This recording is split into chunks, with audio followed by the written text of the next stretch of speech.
Well, good morning and welcome to Zen Life, or Zen Fits, or your metaphor toolbox. Started out as Buddha's in your landfill, and it's evolved to metaphors in your toolbox. So, we have a good show for you this morning. I feel like Rachel Maddow. And we're on the search for something. We're on the digging into it for something. We're digging for the truth. We're digging for who did it. So, yesterday, the metaphor the cotton ball we pulled apart yesterday. Remember this I love this because it's pulling a cotton ball apart. You get the little seeds of wisdom in there. But be careful, there's thorns on it, you see. So the metaphor we pulled apart yesterday was the window of insight. And we concluded with the idea, the thought, that in order to open the window of insight, you can't do it by effort. You can't by effort make insight happen. By willpower, you can't make yourself have an insight. So insight is a gift. Insight is grace. So how do you get grace? Through surrender. So we'll leave it with that, and we'll pick up our quote for the day. Every day, for those of you who are just dropping in, I pull up a quote from a box of Tolle Quotes from The Power of Now. I have another box from The New Earth, so we'll get to that later. And the quote for today is very short. There are three words that convey the secret of the art of living. The secret of all success and happiness. One with life. Read it again. There are three words that convey the secret of the art of living. The secret of all success and happiness. Oh, wouldn't we like that? And the three words are one with life. So let's take a look at this. I wrote that up here is let there be one. Now, let there be one is a commandment. So if Tolle says the three words, secret words, are one with life, well then life has a commandment. In a religion, we associate that with God's commandment. O Israel, let the Lord thy God be one. Or thy God is one. Something, O Israel, the Lord thy God is one. That whole idea in Christianity is there's only one God. God is one. And the one means without a second. So life says, let there be no other gods before me. So that's, the one. So Islam says God is one. All the philosophers, Plato, Plotinus, Parmeniides, Immanuel Kant, and the German Romantics, Idealists, scientists, let there be one. First they thought it was the atom was the one, the single unit. Now they've got down, well, maybe it's the string theory. A vibrating string is one. So everything is everywhere you look, the commandment rings like the Big Bang, rings like Om. Let there be one. There has to be one. Now, the question we're going to look at here is, this is the symbol of the one. Well, the other one, as far as the single unit, would be number one. Number one can't be reduced. But also zero. This is the symbol of Zen, by the way. And, one, O, zero, ground zero, cannot be divided. So, and as you recall, the zero was a later invention.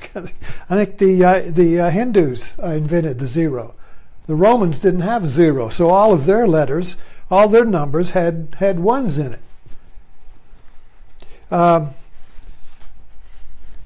Okay, so the problem with 1 is that it's 2. Now what is the 2 that is 1? Well, for instance, 1 goes down to, reduces down to a single unit that cannot be divided. And the ultimate one would be a dimensionless, a point that has no dimension. You see, because but that is the one. But there is another one, and that would be the whole that cannot be divided. Right? You see the polarity here.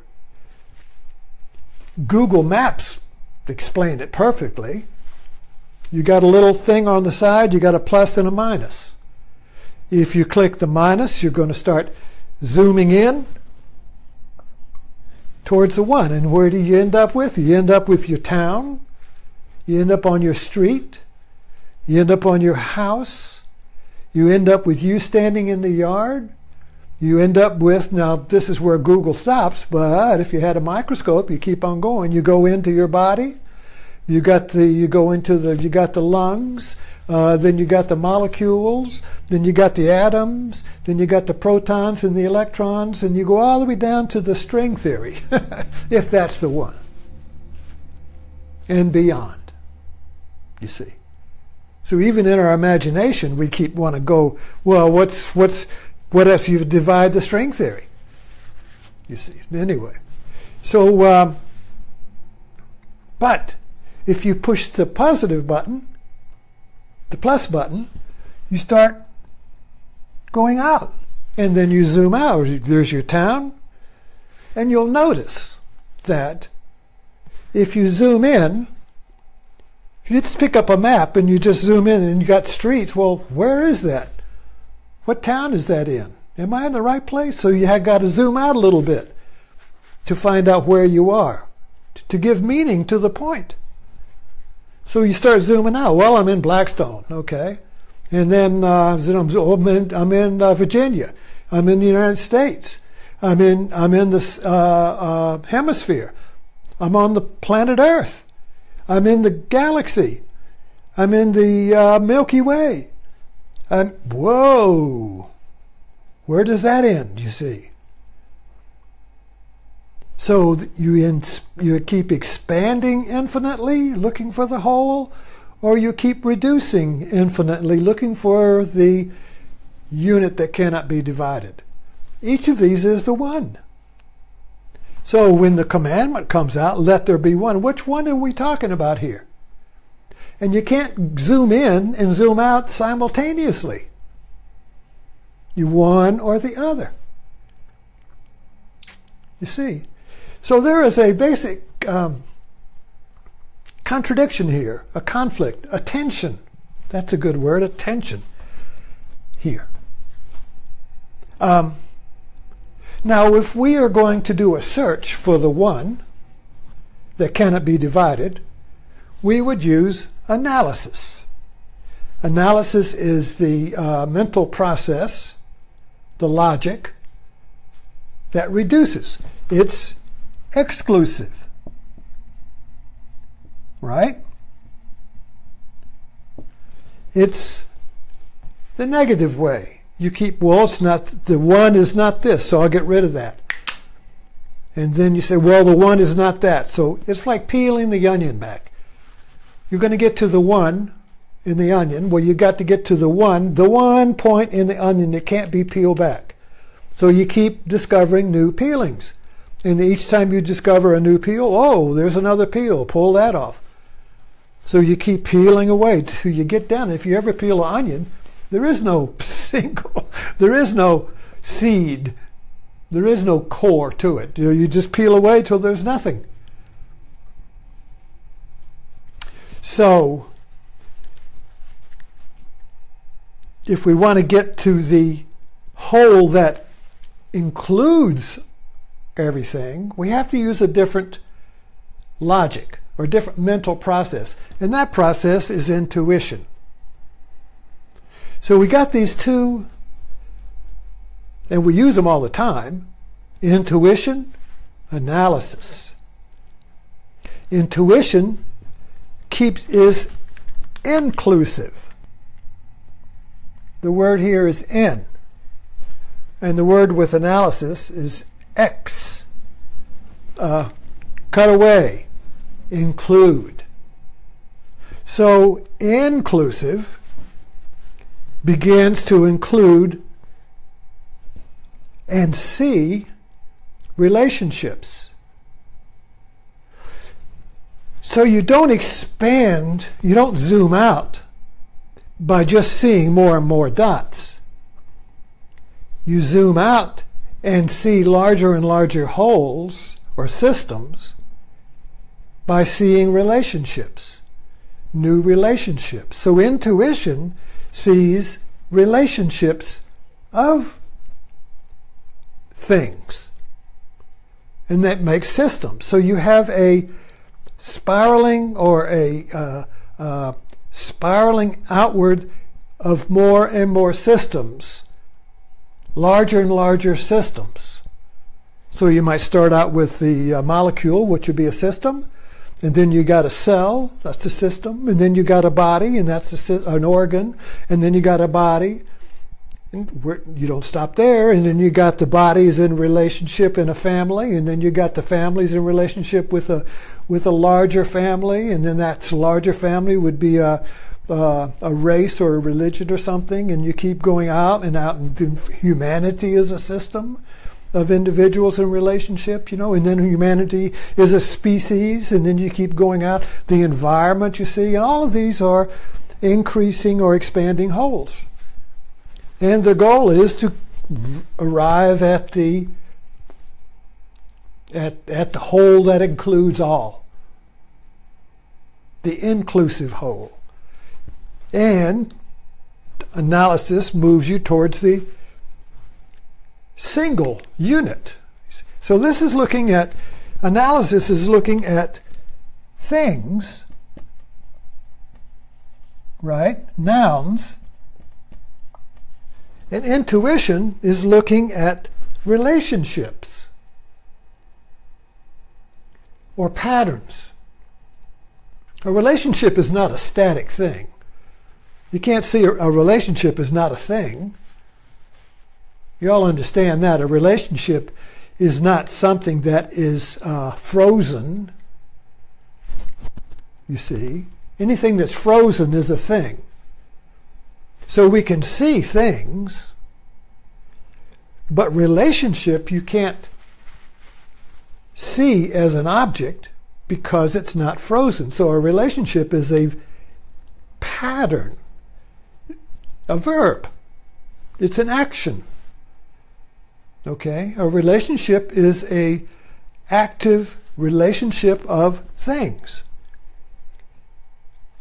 But it's not frozen, so you can't cut it away. You can't see it, and you can't discover the single unit relationship that cannot be divided, you see, because a relationship is made up of parts that interrelate, that are mutually dependent. So intuition then is the eye that sees that you used on the journey to the whole. Analysis is the means of the journey to the one. Notice how our science fiction movies go in either direction. We're either going in a scientific expedition into outer space, or we're going to the center of the Earth in a little bitty spaceship, and we're going down in the center. You see? So science fiction is going in, creating an adventure going in either way. But the problem is, the commandment says, let there be one. But the one is two.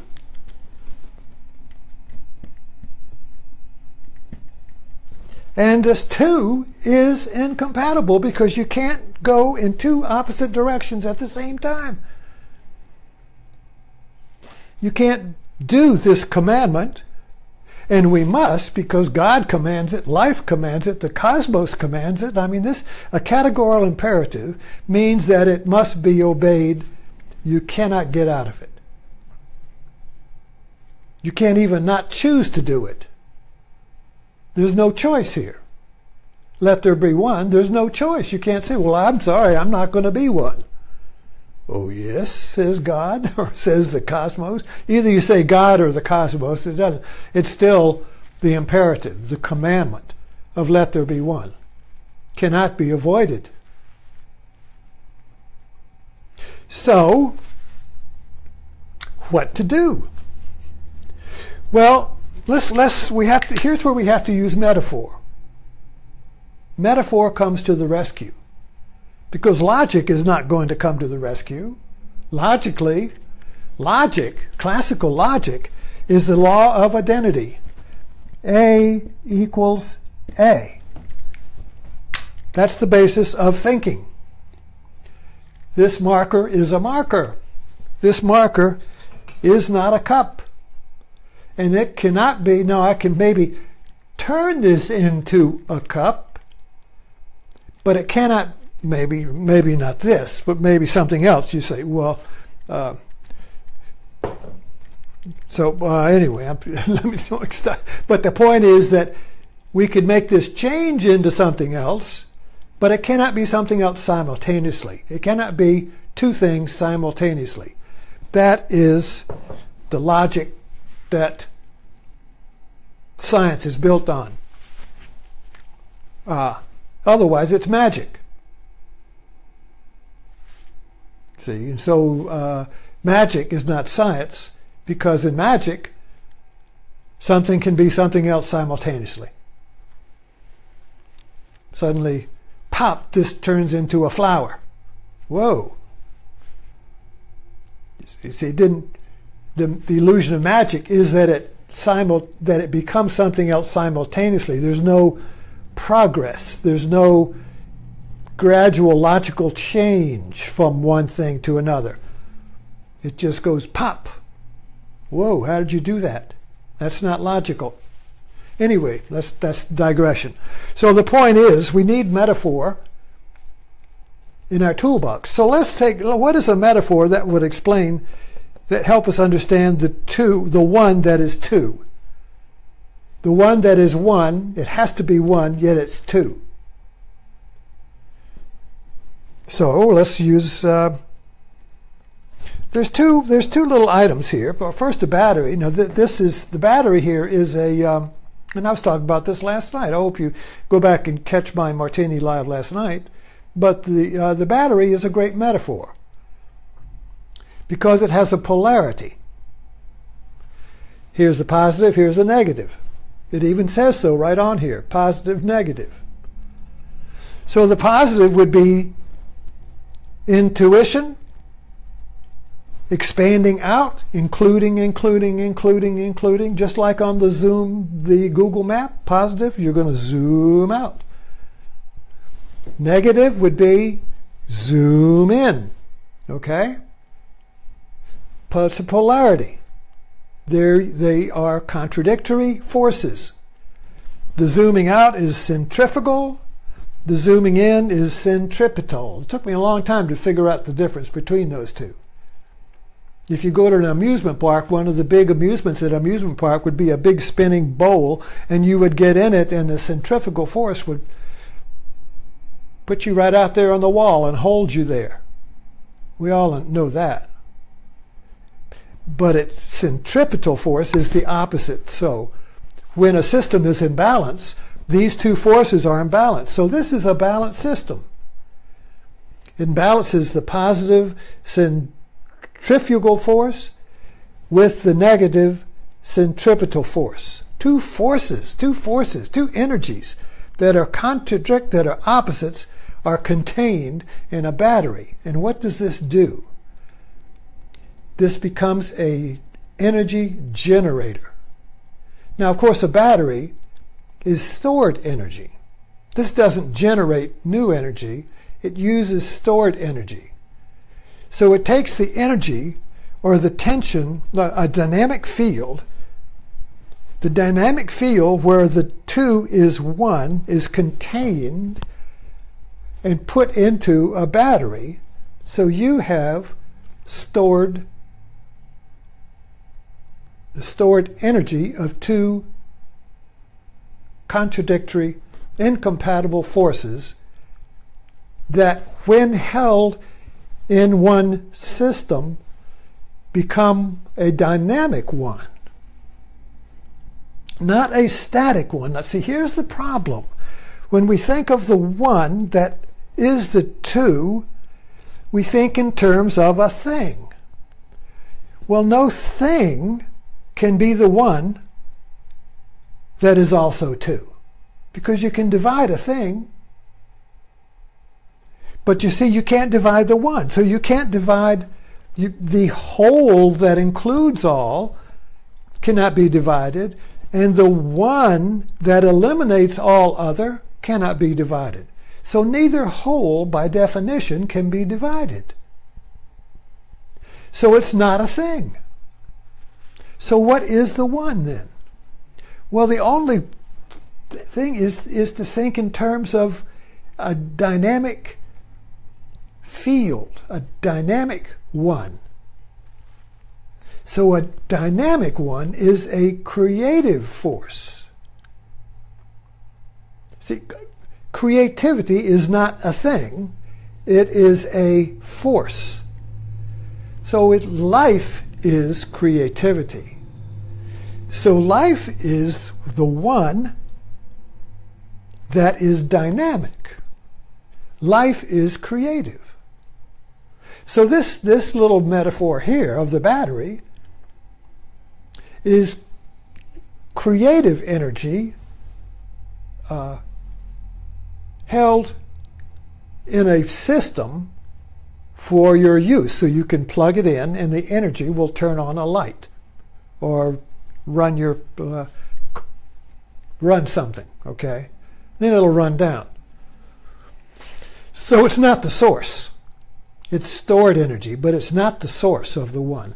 So the one is the source of life.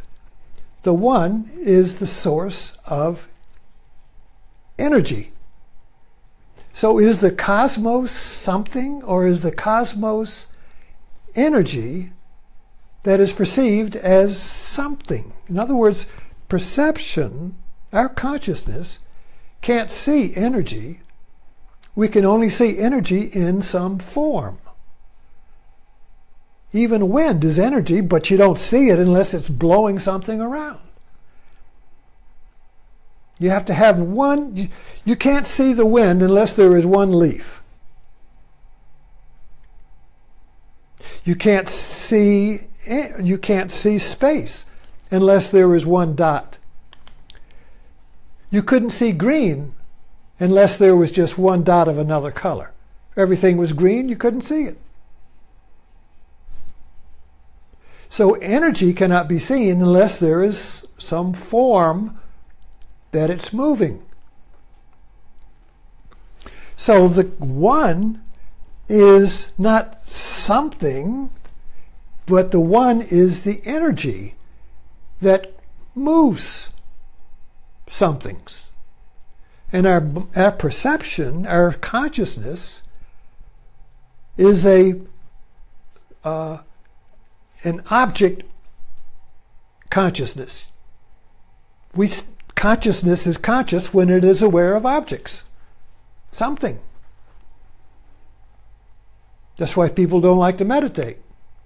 Because you're moving towards, you're moving away from consciousness being attached to things. You're letting go of thinking, you're letting go of being invested in things, you see. You're going towards emptiness. You're going towards the one that is no thing. But anyway, well, this is an interesting. Now, this is a Hindu metaphor. That is the same as this battery. This would be a modern metaphor for the field of tension, the dynamic field of the one that is two, that creates energy. Now this is called the yoni and the ligam. I bought this when I was in India. Now these are very big in India, but you see it's the yoni, which is the, and you got the ligam and the yoni. This is the male principle, the female principle, positive and negative, positive and negative. They are held together in a dynamic tension. That tension is called Shiva.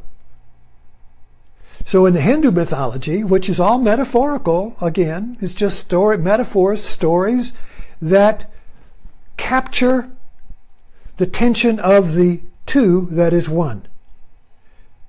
So in Indian mythology, Shiva Shakti is the one. Shiva is the male principle. Shakti is the female principle. You put them together, you got a battery. You got energy. Creative energy. Life energy. See, creative, we get this confused. We think, well, creative energy, oh, well, that just, you go over there and you do something creative. No, life is creative. But unless we find the balance of the two that is one, we're not creative. And now we long for the one. We long, we hunger, we thirst for the one. We thirst for the unity. We thirst for the lost paradise. We thirst for the whole. And we thirst for it in time. Tomorrow I'll be creative. Tomorrow I'll be unified. Tomorrow I'll be complete. I'll be complete when I get that house. I'll be complete and whole when I get that new car.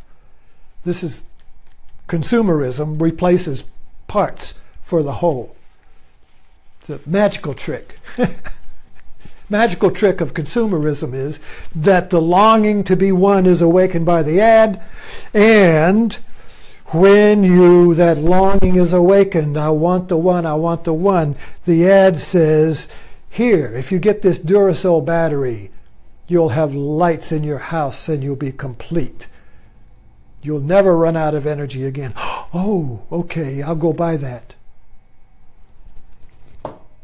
So, this search for the one is used in advertising, magically, deceptively, politics, uses the one. Trump says, make America great again, make America one. How do you get to the one? Well, you use analysis and you start cutting away all that is not the one. So you cut away the aliens and the immigrants, and you cut away anybody who is not the pure one, you see. White nationalism is all about reducing everything to the pure, original, unreducible one, and that usually belongs to the person who's doing the reducing, you see, is the one. So it's reducing it to one by eliminating all the other objects that don't look like the one. See, this is a physical reduction of things to the thing that has the same qualities. So white nationalism basically saying, well, there's got to be one. What is the one? There has to be this one that can't be reduced. The original one. See, this original one is like the Big Bang, right? The Big Bang. Or Ohm. The Big Bang. Okay, you got nothing and you got boop, boom. There's the original sound.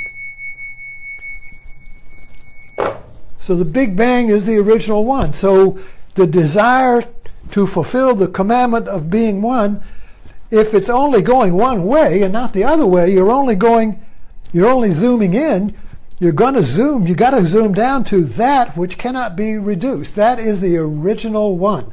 And for white nationalists, it's going to be a white male. That's the original Big Bang of America. So everything else is not. It's got to be reduced. It's got to be subordinate. Not killed, but subordinate, you see. Because the one is the cause. The one is the source. The one is the source. So if you're going to get back to the source, everything else is subordinate to the source. This is a paradigm. So the one is the white male at the top, and everything else is subordinate to it. This was the paradigm of the white South. You see, everything else, women, blacks, peasants, whatever, is subordinate. This is the paradigm of feudalism. The king is the source, the one that cannot be reduced. Divine right, and everything else, nobles, everything else is down there. So this one creates a paradigm, you see, like that. Now, the paradigm of the looking for the whole that includes all others, if you're going to start zooming out, the paradigm is going to be the circle, the expanding circle. So the expanding circle is like a pond. You drop a rock in a pond, the circle expands out, including. So this path here of intuition includes everybody. This was the paradigm of the Roman Empire and the Holy Roman Catholic Church. The Roman Empire was not dominated by this search for the one, by eliminating everybody until you just get down to the pure Roman. No, the Roman Empire expanded, and it took over some pagan tribes, and it just included them. So it was an expanding world of inclusion. And America is based on that paradigm of an expanding nation of inclusion. So new immigrants come in, you don't wall them off, you include them. You're American too. So it's not the inclusion is not based on qualities of a thing. It's not based on the color of skin or your language or your religion or any quality at all, you see. Because the one has no qualities. The one includes all qualities. But if you're moving towards the single unit that is the source of all, the single one, you see, that eliminates with anything that doesn't have the qualities that are like your qualities. So this is a fixation of form, you see. This path here through analysis has to have form in order to work. Analysis cannot work with emptiness. Analysis can't work with relationships. Analysis works with form. So you can reduce the forms to get to the simple form, the simplest form. This is complex, so the simplicity here is, the one here is complex. Systems. So, anyway, what the idea we're coming up with, and I hope we're getting a little bit of a grasp, and I hope you can use the battery as the metaphor for today.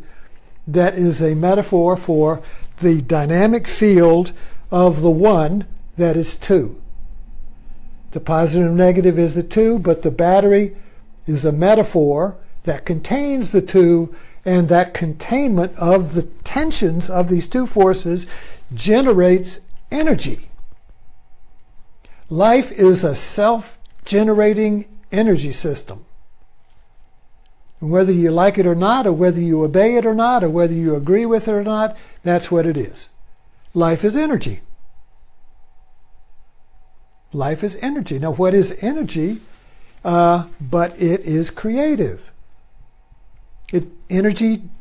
Creativity is not static. It means new. So, if you look at a fountain, the fountain creates itself in the present moment. It is creativity. That's why we can sit and meditate on a fountain forever and go and sit in the mall and look at the fountain. It's mesmerizing. What is it? we're looking at a metaphor of life. The fountain is a metaphor for life, creating itself out of itself, you see. It's dynamic. And the energy for the creation comes from the